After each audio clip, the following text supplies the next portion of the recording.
हाथों को उठा, बोलो सर्वशक्तिमान परमेश्वर,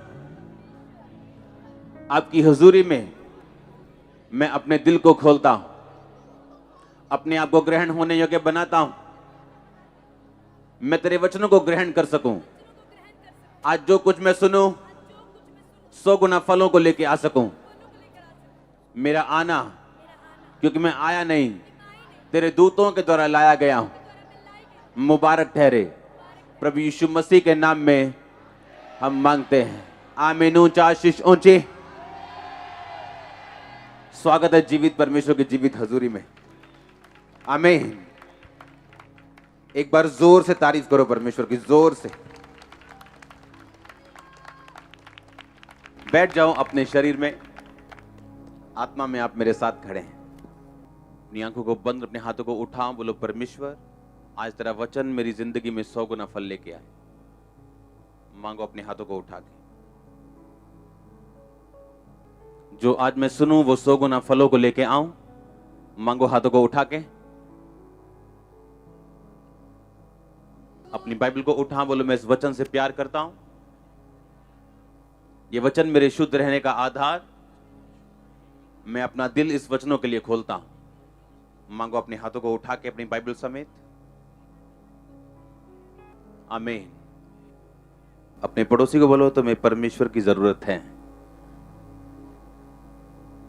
तुम खड़े हो या गिरे हो, दोनों सूरतों में तुम्हें परमेश्वर की जरूरत है, आमीन। जो हमने देखा पिछले दिनों में ऑस्ट्रेलिया में, हां, ऐसा मुल्क है वो जो ये कहता था कि हमारा कोई दुश्मन हमारे आसपास नहीं है। इंडिया से 2 गुना उसका क्षेत्रफल है, उसका एरिया है, और पंजाब से भी कम आबादी है। फुल लैंड है, फुल ब्लेसिंग है, सबसे दुनिया के सुंदर बीच हैं, सबसे अच्छी इकोनॉमी में से एक इकोनॉमी है, कोई विरोध नहीं है, कोई प्रॉब्लम नहीं। और वहां लोग ढीले हो गए थे जब आग लगी पूरे ऑस्ट्रेलिया में। कहते हमने आज तक ऐसी प्रार्थना कभी नहीं की जैसी अब की। कितने मेरी बात को समझ रहे हैं? इसका मतलब हमें एक बात समझनी चाहिए कि अपनी लाइफ के लोएस्ट पॉइंट पे हमें परमेश्वर की जरूरत है, और अपने हाईएस्ट पॉइंट पे भी हमें परमेश्वर की जरूरत है। बाइबल भरी पड़ी इन घटनाओं से बड़े बड़े देशों के साथ जो होती थी, और परमेश्वर यह साबित करता था कि तुम जितने मर्जी ऊंचे हो या जितने मर्जी लो हो, तुम्हें हमेशा मेरी जरूरत है। हालेलुया। यह बात साबित करती है कि हमें परमेश्वर की जरूरत है अपनी लाइफ के हर पॉइंट पे। बोलो अपने पड़ोसी को, तुम्हें परमेश्वर की जरूरत है। 50 करोड़ जानवर मरे हैं वहां पे, 50 करोड़। और सब लोग, मैं भी, सब लोग हम प्रार्थना कर रहे थे कि परमेश्वर अपनी दया दिखा। इसलिए बाइबल कहती जो स्थिर है, जो खड़ा है, वो चौकस रहे, कहीं गिर ना जाए। जो गिरा हुआ है उसे तो परमेश्वर उठाने के लिए आए ही है, लेकिन जो स्थिर हो चुका है वो भी ध्यान रखे कि वो गिरे ना। क्योंकि दाऊद अपनी लाइफ में तब गिरा था जब वो अपने हाईएस्ट पॉइंट पे, अपने पीक पॉइंट पे और अपनी ब्लेसिंग के हाईएस्ट पॉइंट पे था। हालेलुया। आप जानते हो परमेश्वर ने आपको बुलाया, हां कि ना? आप जानते हो ये बात?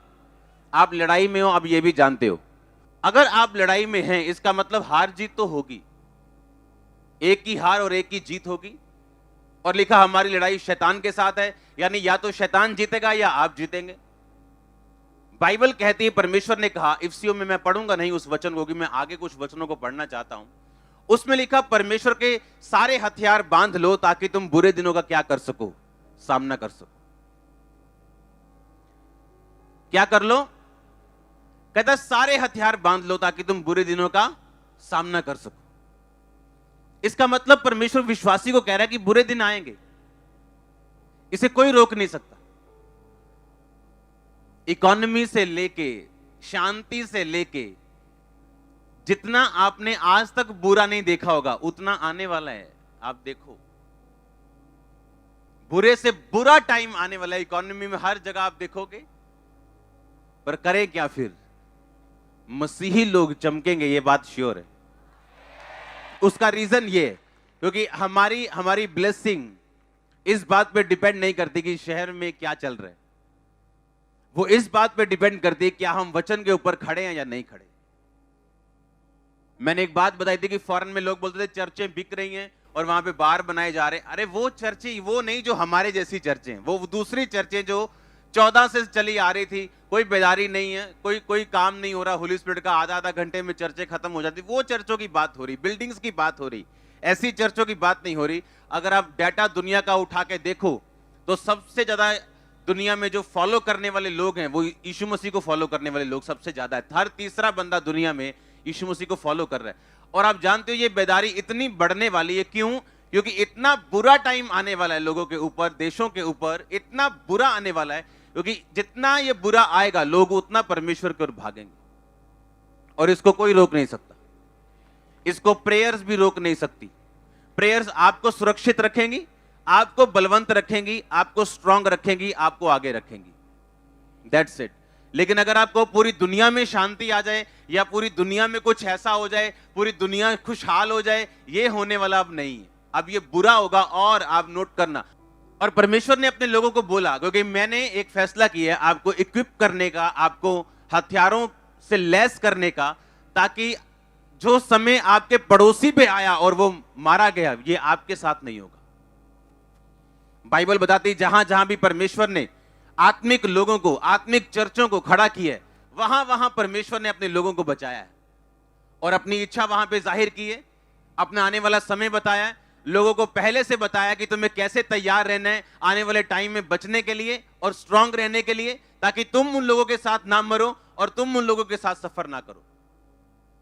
बाइबल कहती है अकाल पड़ा और इसहाक ने 100 गुना फल लाया, क्योंकि इसहाक परमेश्वर की आवाज को सुन रहा था। बाइबल कहती अभी अकाल बढ़ने वाले हैं, ये कम होने वाले नहीं, लेकिन अगर आप परमेश्वर की आवाज सुनोगे तो आपको कोई मतलब नहीं आपके आसपास क्या हो रहा है। आप प्रार्थना करोगे देश के लिए, प्रार्थना करोगे सरकार के लिए, प्रार्थना करोगे लोगों के लिए, मदद भी करोगे, सब कुछ करोगे, लेकिन वो चीजों को रोक नहीं पाओगे, लेकिन खुद बच पाओगे अगर परमेश्वर के वचनों पे चलोगे तो। आमीन। याद रखो, परमेश्वर ने कहा सारे हथियार बांध लो। इसका मतलब यह है कि मसीह में आने के बाद अभी काम खत्म नहीं हुआ। अब मैं मसीह में तो आ गया, अब परमेश्वर ने कहा अब तुम परमेश्वर के सारे हथियार क्या करो, बांध लो। इसका मतलब अगला स्टेप मुझे यह लेना है कि चर्च आने के बाद, क्रिश्चियनिटी में आने के बाद, प्रभु को ग्रहण करने के बाद, बपतिस्मा लेने के बाद, अब मुझे हथियारों से लैस होना है, आत्मिक हथियारों से, ताकि आने वाले दिनों का सामना मैं करके सब कुछ पूरा करके स्थिर रह सकूं और अपनी गवाही को बना के रख सकूं। जब इकोनॉमी और डाउन लोगों की होती है, अगर आप देशों को देखो, अमेरिका में देखो, तो आज से कुछ दशकों पहले, 50-60 साल नहीं, काफी दशकों पहले एक ऐसा टाइम आया था जब वहां की इकोनॉमी इतनी खराब हो गई थी कि लोगों ने खाने के लिए मॉल लूटने शुरू किए थे, दुकानें लूटने शुरू की थी, गाड़ियां लूट रहे थे लोग खाने के लिए। अमेरिका में की बात कर रहा हूं। आपको तैयार रहना है कि आप बुरे दिनों का सामना करके सब कुछ पूरा करके क्या रह सके, स्थिर रह सके। हालेलुया। और परमेश्वर ने कहा मैं तुम्हें हथियार दूंगा। क्या दूंगा मैं? ताकि तुम पूरा सब कुछ सामना करके, पूरा करके क्या रह सको, स्थिर रह सको, तुम स्ट्रांग रह सको। जब अकाल पड़ा था, बाइबल ये ऐसा कहती है कि परमेश्वर ने एलिया के लिए खाने का इंतजाम कौओं से कराया था, क्रो से, जो कांव कांव करता है। हां, वो तो चुराने वाला जीव है। एक ढाबे पे बैठा था मैं, आज से 10-15 साल पहले की बात है।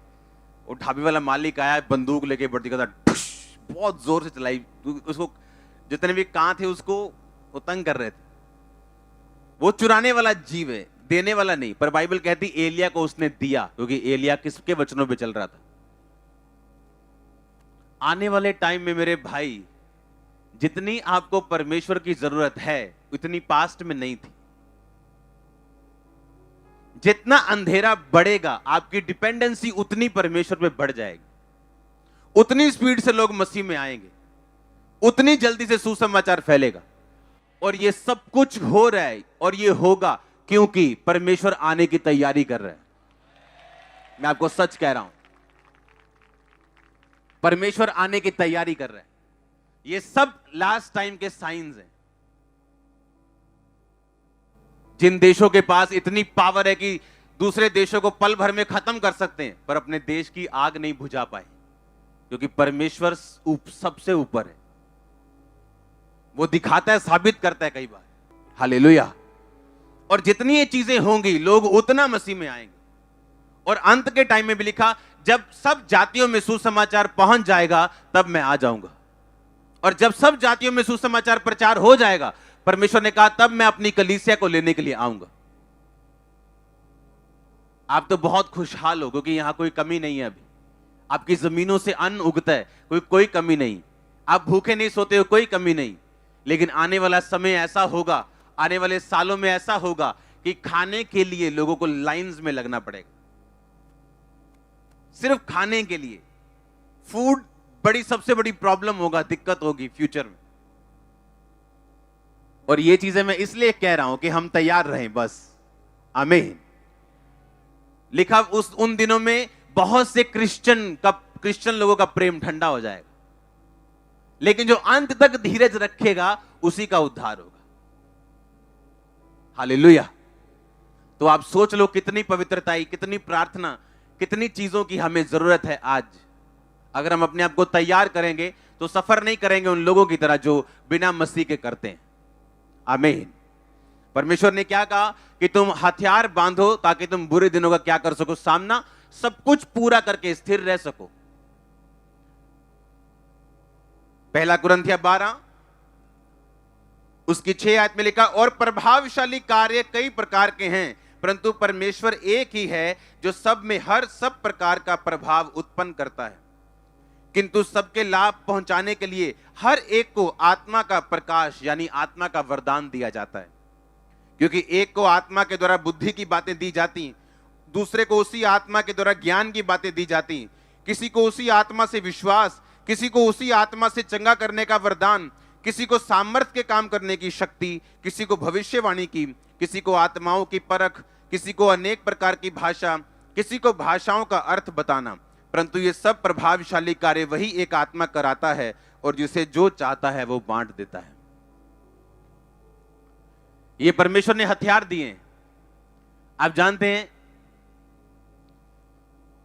यीशु मसीह को लोग फंसाने के लिए आए और उससे बड़े उल्टे सीधे सवाल वो पूछते थे कि हमें टैक्स देना चाहिए कि नहीं देना चाहिए।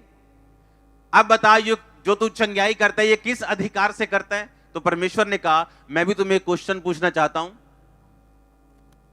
क्योंकि अगर परमेश्वर कहता टैक्स देना चाहिए तो यहूदी लोग नाराज हो जाते। क्यों? क्योंकि रोमन सरकार ओवर टैक्स लेती थी उनसे। अगर वो कहता नहीं देना चाहिए तो यह भी बाइबल के खिलाफ होता कि जिस स्थान पर तुम रहते हो, बाइबल कहती उस गवर्नमेंट की आज्ञाओं को मानो। अब उन्होंने हां या ना में फंसाने की कोशिश की, पर यीशु मसीह फंसे नहीं। कहते मैं उत्तर दूंगा, पहले तुम बताओ यूहन्ना का बपतिस्मा स्वर्ग की ओर से था या नहीं? अब वो फंस गए। कैसे? उन्हें मालूम था अगर बोलेंगे नहीं तो ये सारे लोग, यहूदी लोग मानते हैं कि यूहन्ना बपतिस्मा जो था वो भविष्यद्वक्ता था। अगर हम बोलेंगे नहीं वो स्वर्ग की ओर से नहीं था तो मार पड़ेगी हमें लोगों से। अगर हम बोलेंगे हाँ था तो हमने उसका विश्वास क्यों नहीं किया, हमें यह जवाब देना पड़ेगा। इसे बोलते हैं बुद्धि का वरदान। ये वो बुद्धि नहीं जो संसारिक है, ये वो बुद्धि है जो आपको शैतान जब फंसाने की कोशिश करता है, आप वचन के जरिए और इस बुद्धि के वरदान के जरिए बाहर आते हैं। पर आज मैं इस वरदान के बारे में बात नहीं कर रहा हूं, मैं आपको इसलिए सिखा रहा हूं ये बुद्धि का वरदान होना आप में जरूरी है। और ये सारे हथियार हैं, अगर आपके पास नहीं है तो आप लगा लो कि अकेली तलवार से या अकेले चाकू से एक बड़ी लड़ाई लड़ने में मुश्किल होगी आपको, और अत्याधुनिक आज के हथियारों से आप जल्दी जीत जाएंगे। ऐसे ही होता है, हाँ या ना? एक वरदान इसमें लिखा, किसी को आत्माओं की परख और किसी को अनेकों प्रकार की भाषा। किसी को अनेकों प्रकार की, किसके पास गैर भाषा है? कौन कौन गैर भाषा में प्रार्थना करता है? हाथ खड़ा करो। 50% लोग हैं। जिसके पास गैर भाषा नहीं है उसके पास हथियारों की कमी है। मैं आपको बताता हूं, गैर भाषा एक हथियार है। क्या है? एक, आपको लगता है कि परमेश्वर आपको फालतू में कोई चीज देगा जिसकी आपको जरूरत नहीं? आपको लगता है कि जब परमेश्वर ने 120 लोगों को पवित्र आत्मा से भरा था और लिखा वो अन्य अन्य भाषाएं बोलने लगे, आपको क्या लगता है कि अन्य भाषाएं वो बोलने लगे, क्या ये सिर्फ एक मात्र सामर्थ का प्रभाव था या सचमुच किसी काम के लिए उनको गैर भाषा दी गई थी? आपको लगता है कुछ फालतू में परमेश्वर आपको देगा जिसकी आपको जरूरत नहीं, जो सिर्फ एक निशानी की तरह हो या सिर्फ एक चिन्ह हो? आपको लगता है कि परमेश्वर इतनी बड़ी गैर भाषा आपको सदा के लिए देगा जो सिर्फ एक टाइम के लिए चिन्ह हो आपके लिए? नहीं। बाइबल ऐसा बताती है कुरिन्थिया 1:12 में कि परमेश्वर ने हथियार हमें दिए। किसी को बुद्धि का वरदान दिया, किसी को ज्ञान का वरदान दिया, और लिखा किसी को आत्माओं की परख और किसी को अनेकों प्रकार की भाषा। अगर यह फायदेमंद नहीं थी और अगर यह हथियार नहीं था तो परमेश्वर ने कलीसिया को क्यों देना था? फिर यह बात बताओ मेरे को।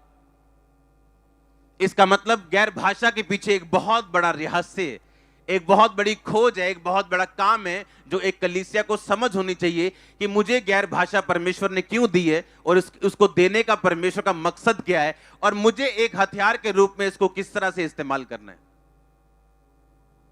हालेलुया।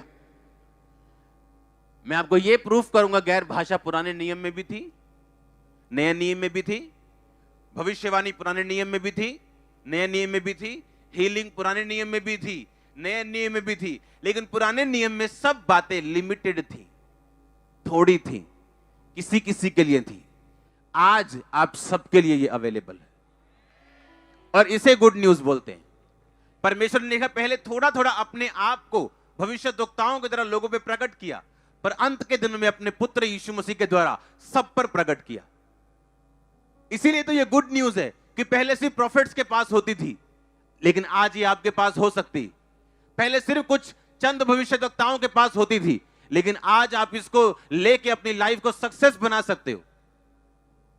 पुराने नियम में दानियेल की पुस्तक 5 उसका 1, बेलशस्सर नामक राजा ने अपने 1000 प्रधानों के लिए एक बड़ा भोज किया और उन 1000 लोगों के सामने दाख मधु पिया।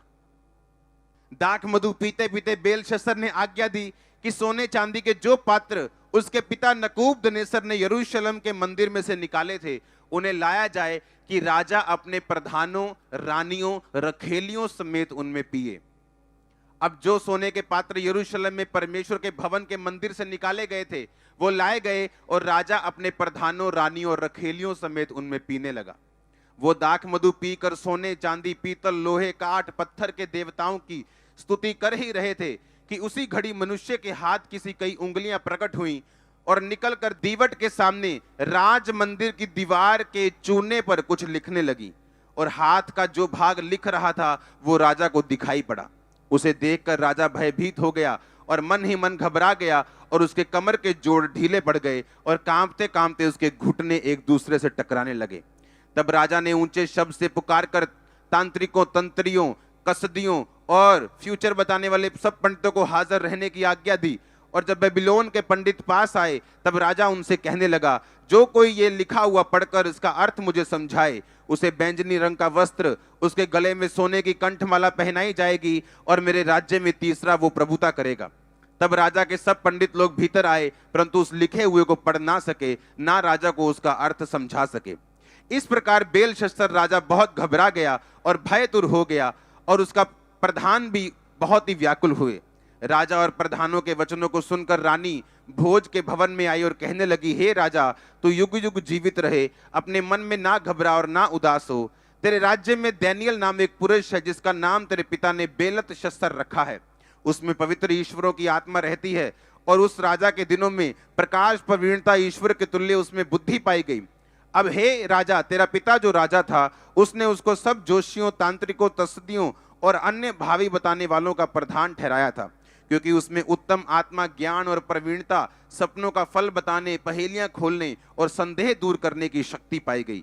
इसलिए वो दानियेल बुलाया जाए, वो उसका अर्थ बताएगा। सब बोलो आमीन। लिखा जब दानियेल राजा के पास आया, 17 आयत में लिखा, तो दानियेल ने राजा से कहा, अपने दान अपने पास रख, जो बदला तू मुझे देना चाहता है वो दूसरे को दे, परंतु ये लिखी हुई बात मैं राजा को पढ़ सुनाऊंगा और इसका अर्थ भी तुम्हें समझाऊंगा। हालेलुया। उसमें लिखा, हे राजा परम प्रधान, परमेश्वर ने तेरे पिता नबूकदनेस्सर को राज्य, बढ़ाई, प्रतिष्ठा और प्रताप दिया था। जिसे वो चाहता था गिराता था, जिसे चाहता था घात करता था। ऐसा अगली आयत में लिखा, 20 में लिखा, जब उसका मन फूल गया, उसकी आत्मा कठोर हो गई, वो अभिमान करने लगा, तब वो अपने राज सिंहासन पर से उतारा गया और उसकी प्रतिष्ठा भंग की गई। अब ये उस लाइन को बता रहा है कि जब उसको पागल कर दिया गया था और वो घास खाने लगा था। 23 आयत में लिखा, परंतु वरन तूने स्वर्ग के प्रभु के विरुद्ध सिर उठाकर उसके भवन के पात्र मंगवाकर अपने सामने रख लिए। प्रधानों, रानियों और खेलियों समेत तूने उसमें शराब पी, दाख मधु पिया। सोने, चांदी, पीतल, लोहे, काठ और पत्थर के देवता जो ना देखते ना सुनते ना कुछ जानते, उनकी स्तुति की। परंतु परमेश्वर जिसके हाथ में तेरा प्राण है, जिसके वश में तेरा सब चलना फिरना है, उसका सम्मान तूने नहीं किया। तब ही ये हाथ का ये भाग उसी की ओर से प्रकट किया गया, और जो शब्द लिखे गए हैं वो ये हैं, मने मने तकेल उपरसीन। इस लेख का अर्थ है मने। मने का मतलब परमेश्वर ने तेरे राज्य के दिन गिनकर उसका अंत कर दिया है। तकेल का मतलब तू तराजू में तोला गया और हल्का पाया गया है। परेस का मतलब तेरा राज्य बांटकर मादियों और फरीसियों को दिया गया है। तब बेलशस्सर ने आज्ञा दी कि दानिय्येल को बैंगनी रंग का वस्त्र पहनाया जाए, उसके गले में सोने की कंठमाला पहनाई जाए, और ढिंढोरिये ने उसके विषय में पुकारा कि राज्य में तीसरा दानिय्येल ही प्रभुता करेगा। उसी रात कसदियों का राजा बेलशस्सर मार डाला गया और दारा मादी जो 62 वर्ष का था राजगद्दी पर विराजमान हुआ। तारीफ करो जोर से। अब ध्यान से सुनना। लिखा, बेलशस्सर जो नबूकदनेस्सर का बेटा था। नबूकदनेस्सर, बाइबल कहती, जब अपने भवन के ऊपर खड़ा था और कहता, ये सारा कुछ जबरदस्त जो मैंने बनवाया है, क्या मैंने अपनी बल बुद्धि से नहीं बनवाया? तो लिखा, परमेश्वर ने इस बात का गुस्सा किया और उसको बोला कि तूने मुझे महिमा नहीं दी, इसलिए अब तू बैल के समान, जानवरों के समान रहेगा। और लिखा, 7 काल यानी 3.5 साल वो पागल रहा, उसने घास खाई, कोई उसकी जगह नहीं ले पाया। अंत में उसने जब स्वर्ग की ओर आंखें उठाई, परमेश्वर ने उसको हील किया और उसने बड़े मिरेकल देखे। शद्रक, मेशक, अबेदनगो का देखा, जब आग में उनको जला नहीं पाया। बड़े बड़े मिरेकल उसने देखे और इसीलिए वो यहोवा की इज्जत करता था और परमेश्वर को मानता था। लेकिन लिखा, उसका बेटा उसकी राहों पे नहीं चला और उसने परमेश्वर के भवन के पात्र सोने चांदी के मंगवा के अपने उन लकड़ी के मूर्तियों के आगे, लिखा, शराब पी और वो खेला, उठा, गलत काम किए। और इस बात को देखकर एक हाथ प्रकट हुआ जिसने लिखा, मने तकेल उपरसीन। हां, अब मेरे को एक बात बतानी, वो राजा कोई अनपढ़ राजा नहीं था। सबसे अधिक राज्य उसके पास था उन दिनों में। लिखा, उसका जो नबूकदनेस्सर उसका बाप था, उसका राज्य इतना फैला हुआ था और सब राजा उससे डरते थे। आज अगर इंडिया की बात करें, यहां स्पेनिश एम्बेसी होगी, इटालियन एम्बेसी होगी, हां, तो अगर कोई इटली में कुछ लिख जाए तो मैं इटली वाले से पढ़वा सकता हूं। कोई स्पेनिश में लिख जाए मैं उससे पढ़वा सकता हूं। वो राजा का उस समय भोज चल रहा था, इसका मतलब वहां देश, दुनिया के हर देश का बंदा वहां शामिल था। हर देश का इंसान वहां शामिल था, पर वो भाषा पढ़ नहीं पाए, क्योंकि ना तो इटली में लिखा था, ना वो इंग्लिश में था, ना हिंदी में था, ना पंजाबी में था, ना हिब्रू में था, ना ग्रीक में था, वो गैर भाषा लिखी हुई थी। इसका मतलब क्या?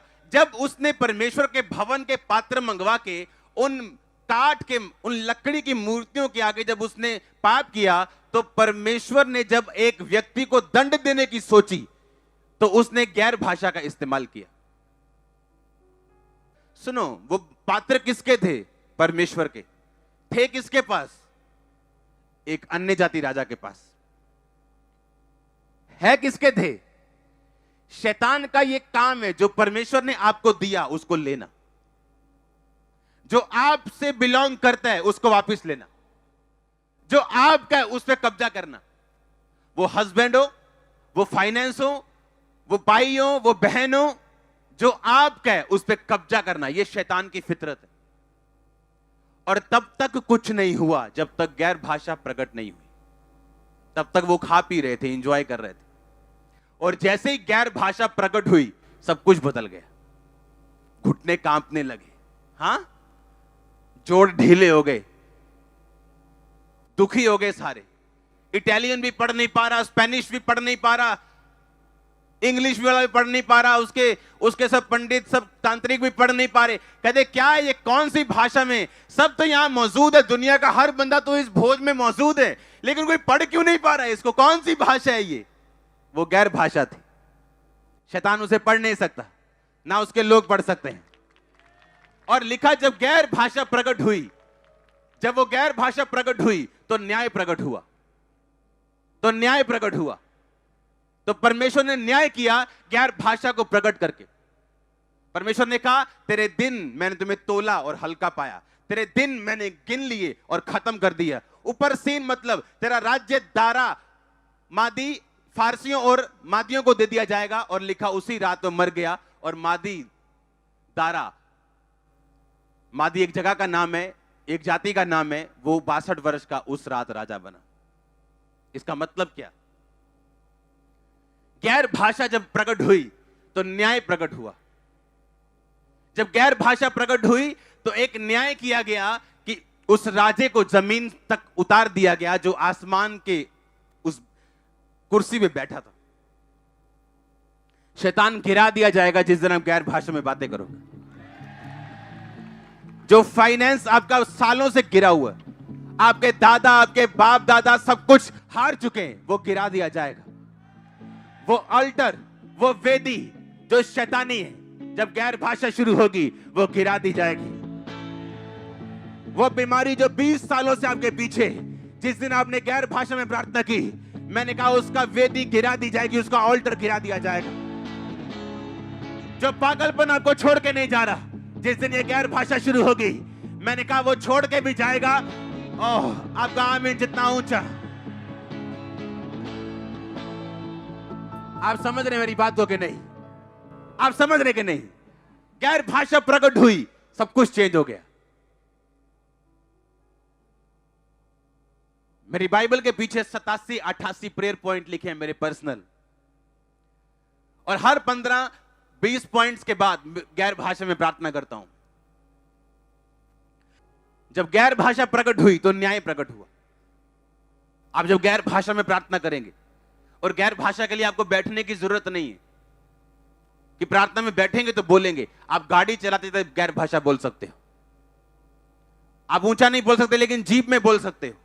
बस में बैठे हो गैर भाषा बोल सकते हो। हां, आप कहीं भी बैठे हो गैर भाषा बोल सकते हो। गैर भाषा आपके स्पिरिचुअल इंजन को स्टार्ट कर देगी। गैर भाषा बोलने के द्वारा कुछ ऐसी अगुवाई आपकी होगी जो आप मांग रहे हो प्रभु से कि प्रभु मैं क्या करूं, मैं क्या करूं, मैं क्या करूं। हालेलुया। मुझे एक गीत सुनाया गया था गैर भाषा में, और मुझे क्वेश्चन किया गया ये गैर भाषा में क्या बोल रहे हैं, और मेरे को मालूम नहीं था वो गीत क्या है, किसने गाया है, क्या है। जब मैंने वो गीत सुना गैर भाषा में, मैंने कहा ये आदमी हमें स्वर्ग जाने के लिए कह रहा है और हमें तैयारी करने के लिए कह रहा है कि हम अंत के दिनों में तैयार रहे। सुनो ध्यान से। जब उस गीत को मुझे दिखाया गया, उसका शीर्षक था song of the end time. और गैर भाषा ऐसा नहीं है कि ये कोई शब्द बोलेगा कि जारा वरा जिला, जारा का मतलब ये, नो नो नो, ऐसा, ये गैर भाषा ऐसी नहीं। आपकी स्पिरिट बताती है कि उस टाइम होली स्पिरिट इन शब्दों को क्यों बोल रहे हैं। ये कोई शब्द नहीं है, ये स्पिरिचुअल चीज है। आमीन। और मैंने बताया ये जो सिंगर है, ये हमें एंड टाइम स्वर्ग जाने के लिए हमें कह रहे हैं कि हम तैयार रहें। और मैं खुद हैरान था। इसे बोलते गैर भाषा का अर्थ बताना। आमीन। आप जब गैर भाषा में प्रार्थना करते हो, सडनली आपकी अगुवाई होती जिसके लिए आप कंफ्यूज हो। आप जो गैर भाषा में प्रार्थना करते हो, न्याय प्रकट होता। जो लोग आप पे जादू टोना कर रहे हैं, जो लोग आपके पीछे हैं, उन पे न्याय प्रकट होगा और सजा आएगी उनकी लाइफ पे। मैं सच कह रहा हूं। हम नहीं मांगेंगे, हम ना तो दुश्मनों का नाश मांगते, ना विनाश मांगते, कुछ नहीं मांगते, लेकिन परमेश्वर देखेगा कौन सा व्यक्ति आपकी लाइफ से जाना चाहिए, कौन सा रहना चाहिए। गैर भाषा एक ऐसा हथियार है। और इमेजिन करो आज लोगों के पास गैर भाषा ही नहीं, क्योंकि चर्च आना एक प्रोफेटिक वर्ड लेने का या हीलिंग लेने का जरिया है, या आपको सचमुच परमेश्वर में बढ़ना है और आपको खुद कुछ करना है। आमीन। लिखा जब गैर भाषा प्रकट हुई तो न्याय प्रकट हुआ, और उसने कहा परमेश्वर ने दिन गिन दिए, और उसी रात वो मारा गया। तो कितने लोग हम गैर भाषा में बोलते हैं। परमेश्वर ने पुराने नियम में कहा मैं अन्य भाषाओं के द्वारा, दूसरी भाषाओं के द्वारा लोगों से बातें करूं। यह कोई नए नियम की भाषा नहीं, पुराने नियम में चलती आ रही, और नए नियम में अब आप भी इसके भागी हो सकते, अब आप भी इस हथियार को ग्रहण कर सकते। देखा, इसलिए अगर तू बपतिस्मा ले, तौबा करे, तो तू पवित्र आत्मा का दान पाएगा। कितने मेरी बात को समझ रहे हैं।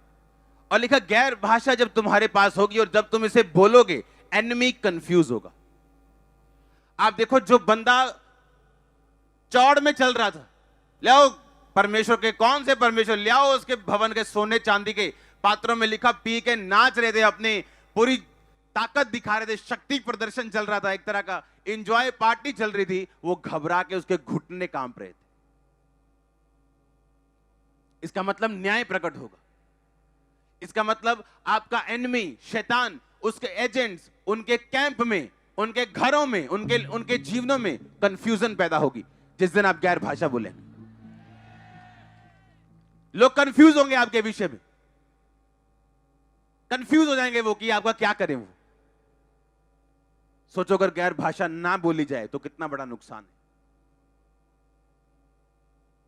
आप टंग्स में बातें करते, गैर भाषा में बातें करते, आपका स्पिरिचुअल इंजन प्रोड्यूस करना शुरू करता है। परमेश्वर बात करना शुरू करता है। किसी चीज पे आपको एकदम से रोशनी उस चीज पे गिरती, आपको मालूम होता है अब आपने क्या करना है। आपकी अगुवाई होती गैर भाषा के द्वारा। एनिमी के कैंप में कंफ्यूजन होती गैर भाषा के द्वारा। और जो भाषा आपकी शैतान समझता है, गैर भाषा में की गई प्रार्थना को शैतान कभी नहीं समझता। जिन विषयों को आप जानते हो कि आपने ये विषय में प्रार्थना करनी है, मैंने चंगाई के लिए करनी है, मैंने बरकत के लिए करनी है, लेकिन ऐसे विषय आपकी लाइफ के लिए हैं जो उन कहीं इंपॉर्टेंट विषयों से भी अधिक इंपॉर्टेंट है, लेकिन आपको मालूम ही नहीं है। उन बिना मालूम विषयों पर प्रार्थना करने के लिए आपको गैर भाषा की जरूरत है। और तब पवित्र आत्मा आपके अंदर से प्रार्थना करता है। उसको मालूम है इसको ये चीज की जरूरत है, लेकिन इसको अवेयर ही नहीं है, ये इसको मालूम ही नहीं है इसे ये चाहिए। जो आपको मालूम है आप वो प्रार्थना करोगे, वो मिलेगा परमेश्वर से, लेकिन जिसका बारे में पता ही नहीं, तो परमेश्वर कहता वो पवित्र आत्मा तुम्हारे बीच से आहें भरेगा और अपने शब्दों में भी और गैर भाषा में भी वो प्रार्थना करवाएगा। आप समझ रहे हैं। इस स्टोरी में आपको बता चुका हूं, एक भाई रात को बेचैन होकर उठा, बेचैन था वो, उसे समझ नहीं आई मैं इतना बेचैन क्यों, ना मेरे को प्रॉब्लम है, ना कोई मैंने रात को मैंने कुछ हॉरर पिक्चर देखी है, इतना बेचैन क्यों उठाऊं, बेचैन, पूरा बेचैन उठ गया एकदम से। होली स्पिरिट ने कहा प्रार्थना कर। गैर भाषा में प्रार्थना कर रहा है। आधे घंटे बाद पवित्र आत्मा ने कहा अब तू सो जा। बेचैनी खत्म हो चुकी थी, शांति आ चुकी थी, उसे मालूम नहीं था क्यों उठा, क्यों खुदा ने बेचैन किया, उसके साथ ऐसा क्यों हुआ। अब वो सो गया।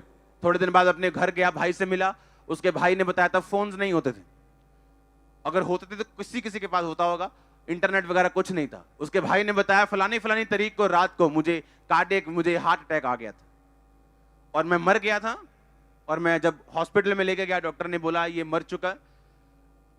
और सडनली एकदम से मेरी बॉडी को प्रभु ने छुआ, किसी ने छुआ और मैं उठ के बैठ गया और सब हैरान थे क्यों।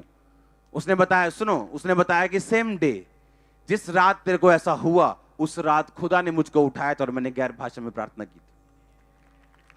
कितने समझ रहे हैं।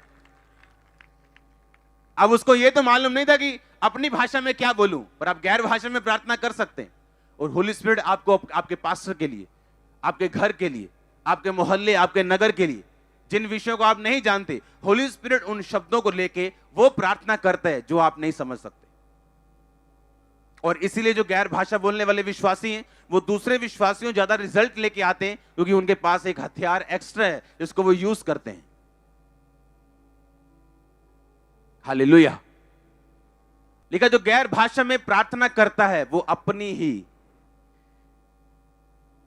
अगर इसको एम्पलीफाइड वर्जन बाइबल में पढ़े तो लिखा जो गैर भाषा में प्रार्थना करता है वो अपने शरीर, अपने प्राण और अपनी आत्मा की उन्नति करता है। वो अपनी शरीर की भी उन्नति करता है, यानी उसका फाइनेंस, उसकी लाइफ, उसकी सेहत, उसके बच्चे, जो कुछ शरीर में। लिखा वो अपने सोल की, अपने प्राण की, अंदर जो आपका सोल है उसके ऊपर अटैक है, उसके ऊपर व्यभिचार का, चोरी का, पाप का, कहता उसको भी वो हील करता है। और लिखा आत्मिक, वो आत्मिक रीति से बढ़ता है, उसकी आईज स्पिरिचुअल शार्प होती, वो सब कुछ देख सकता है, समझ सकता है, आत्मा में अलर्ट है जो गैर भाषा में प्रार्थना करता है। हालेलुया। इमेजिन करो आप एक पॉलिटिशियन, आपके कैरियर में रुकावटें आ रही, आप अपने पार्टी के प्रधान से मिलने जा रहे हो, तो आप गैर भाषा में बोल के जा रहे हो। आधा घंटे के बाद अगर उसने कुछ गलत भी सोचा हुआ, आपकी शक्ल देख के मुकर जाएगा वो। मैं सच कह रहा हूं। आप सोचो आप कॉन्ट्रैक्ट लेने जा रहे हो, लिया यार मुंह तो ये फटाफट चलिए, लिया नाश्ता ले, आको पड़िए, रोटियां चल रही हैं, फटाफट फटाफट तेल पोया, भजे उधर नु, पर गैर भाषा नहीं बोली, प्रेयर नहीं की, तो हमें बार बार निराशाएं हाथ लग रही, क्योंकि जो काम आगे होना चाहिए वो पीछे। और वही अगर गैर भाषा बोल के जाएंगे तो आप समझ सकते हो क्या होने वाला है। आप बिजी होंगे, बहुत बिजी। मैंने कहा बहुत ज्यादा बिजी होंगे, बहुत, फ्यूचर में बहुत बिजी। आमीन। गैर भाषा उन रास्तों को खोलती। डैनियल की प्रार्थना का उत्तर शैतान ने पकड़ लिया था।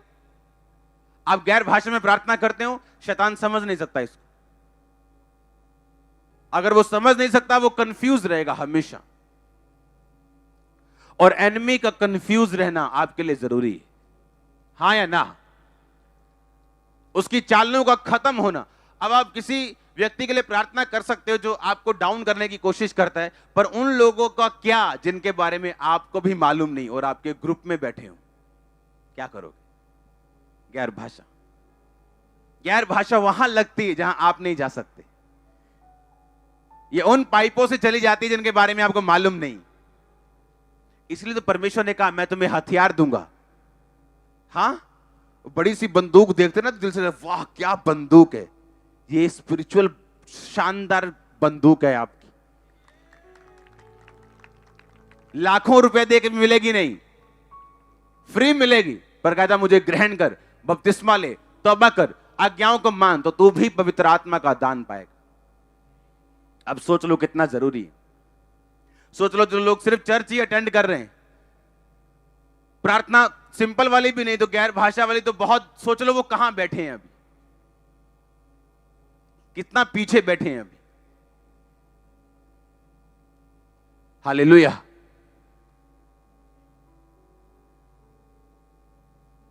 अब आप महत्व समझेंगे गैर भाषा का, और ये लगातार मैं इसको बताऊंगा गैर भाषा को, ताकि आपको समझ आ सके कंटिन्यू कि मुझे क्यों बोलनी है। और गैर भाषा जब बोली जाती है, जब आपकी लाइफ पे उतरती है और ये बढ़ती है और बढ़ के अगले लेवल पे जाती है और अगले लेवल पे जाती, कैसे आप गैर भाषा से अपनी लाइफ को चेंज कर सकते हो, मसे में बढ़ सकते हो, अपने दानों वरदानों को उज्जवल कर सकते हो, परमेश्वर से गाइडेंस ले सकते हो, उसकी अगुवाई ले सकते हो, कंफ्यूजन से बाहर आ सकते हो, बीमारी से बाहर आ सकते हो, अपने घर में साल्वेशन लेके आ सकते हो गैर भाषा बोलने के द्वारा। आप जानते पौलुस ने क्या कहा? उसने कहा मैं आत्मा से प्रार्थना करूंगा और बुद्धि से प्रार्थना करूंगा। अगर वो ऐसा कहता मैं बुद्धि से प्रार्थना करूंगा और आत्मा से भी करूंगा, इसका मतलब बुद्धि से यानी अपने शब्दों से प्रार्थना करना पहले स्थान पे होता और उसके बाद गैर भाषा। पर उसने कहा मैं आत्मा से प्रार्थना करूंगा, यानी जब मैं प्रार्थना की शुरुआत करूंगा तो मैं गैर भाषा से करूंगा और मैं बुद्धि से भी प्रार्थना करूंगा। क्योंकि अगर मैं यहां पे मास प्रेयर सारी गैर भाषा में कर दूं तो आप आमीन कैसे बोलोगे? फेथ कैसे करोगे? क्या कैसे मालूम होगा कौन बंदा हील हो रहा है? तो उसने कहा लेकिन मैं प्रार्थना करूंगा आत्मा से, लेकिन बुद्धि से भी करूंगा, ताकि दूसरे लोग इसे आमीन बोल सके। आमीन। इसका मतलब आत्मा में प्रार्थना करने का महत्व जो पौलुस ने कहा वो पहले नंबर पे था। हम पढ़ेंगे बाइबल के इस वचन को ताकि आपको यह समझ आए कि मुझे आज गैर भाषा मांगनी है, और तब तक मांगनी है, हर रोज मांगनी, जब तक मुझे मिल ना जाए। और आपको प्रभु देगा। मत समझो कुछ पता नहीं क्या होगा एक दिन मेरी जिंदगी में, मैं पता नहीं कितना रो रो के मांगूंगी तब मिल जाएगा। नो, बस अलर्ट रहना। जब मुझे पवित्र आत्मा की गैर भाषा मिली थी तो मैं कुर्सी पे बैठा हुआ था, सिंपल प्रार्थना कर रहा था, और मुझे बपतिस्मा से पहले मिली थी। बपतिस्मे के बाद नहीं, पहले, और उसके बाद मैंने बपतिस्मा लिया। ये नहीं चलो मिलता गई है, छड्डो होन कोई नहीं। हालेलुया। पहला कुरिन्थिया उसका 14 उसकी 15 आयत। अतः क्या करना चाहिए? मैं आत्मा से भी प्रार्थना करूंगा और बुद्धि से भी प्रार्थना करूंगा। मैं आत्मा से गाऊंगा और बुद्धि से भी गाऊंगा। नहीं तो यदि तू आत्मा से ही धन्यवाद करेगा तो अज्ञानी तेरे धन्यवाद पर आमीन कैसे कहेगा, क्योंकि वह तो नहीं जानता कि तू क्या कहता है। सब बोलो आमीन। दूसरा 14 की 2 आयत में लिखा, क्योंकि जो अन्य भाषा में प्रार्थना करता है, बातें करता है, वो मनुष्यों से नहीं परंतु परमेश्वर से बातें करता है, इसलिए उसकी बातें कोई नहीं समझता, क्योंकि वो भेद की बातें आत्मा में होकर बोलता है। 4 आयत में लिखा, जो अन्य भाषा में बातें करता है वो अपनी ही उन्नति करता है, परंतु जो भविष्यवाणी करता है वो कलीसिया की उन्नति करता है। अगर मैं भविष्यवाणी करूं, आपने देखा मेरे लिए बोला था, मेरा ये नाम कोई नहीं जानता, मेरा ये नाम सिर्फ मेरे उन्होंने रखा था, यहां मेरा नाम ये कोई नहीं जानता। आपने जब नाम लिया, ये काम, इससे किसकी उन्नति हुई? चर्च की। लोगों का फेथ बढ़ा कि परमेश्वर जीवित है, हाँ या ना? लेकिन जब तुम गैर भाषा में बातें करते हो तो किसी की उन्नति नहीं होती, तुम्हारी उन्नति होती, तुम्हारी आत्मा की, शरीर की, प्राण की। जब तुम गैर भाषा में बातें करोगे तो तुम्हारी उन्नति होगी। इसका मतलब मैं जी प्रभु च ग्रो करना चाहना जी, गैर भाषा में बातें करो। मैं प्रभु च बदना चाहना जी, गैर भाषा में बातें करो। मैं अपनी उन्नति करना चाहता हूं जी, गैर भाषा में बातें करो। बाइबल बोलती है अगर तुम अपनी उन्नति चाहते हो, तरक्की चाहते हो, तो गैर भाषा में बातें करो। डैनियल के पास ये थी, और कोई राज्य नहीं था, कोई किंग नहीं था जिसने डैनियल को इग्नोर किया हो और बच गया हो। हर किंग को डैनियल की जरूरत पड़ी, हर राजे को डैनियल की जरूरत पड़ी। कितने समझ रहे हैं मेरी बात को? लोगों ने लाख उसके खिलाफ कोशिशें की और उसका नंबर हमेशा हाई रहता था। आप समझ रहे हैं? गैर भाषा। प्रभु आने वाले विजन आपको दे सकता है, क्या होने वाला है दुनिया में अगर आप गैर भाषा में बातें करें। अपने हाथों को उठाओ। Thank you Jesus. हिलाओ अपने हाथों को। मुझे अब ऐसा लगता है कि मुझे आपको इस बेदारी में अब शामिल करना है। लिखा, मैं आत्मा से प्रार्थना करूंगा और बुद्धि से भी। इसका मतलब बुद्धि से प्रार्थना करना दूसरा नंबर है। पहला नंबर कौन सा है? आपको फेवर नहीं मिल रहा, आप जब गैर भाषा में बोलेंगे फेवर आपको मिलेगा। कुछ लोग हेट्रेड की आत्मा के नीचे होते हैं, जहां जाएं लोग उनसे नफरत करने लगते हैं बिना किसी कारण के। गैर भाषा आपका इलाज है। गैर भाषा आपका इलाज है। कुछ लोग जितना मर्जी कुछ भी खा लें, कुछ भी कर लें, धूप सेक लें, उनका बॉडी कमजोर रहता है। गैर भाषा चाहिए आपको। अपने हाथों को उठाओ। Thank you Jesus. आपने कहा तू पवित्र आत्मा का दान पाएगा। हिलाओ अपने हाथों को, बोलो मैं तैयार हूं इस दान को पाने के लिए। मैं तैयार हूं इस वरदान को पाने के लिए। पवित्र आत्मा का दान, गैर भाषा का वरदान, मैं तैयार हूं। मैं अपनी गलतियों को छोड़ता हूं, तौबा करता हूं प्रभु यीशु मसीह के नाम में।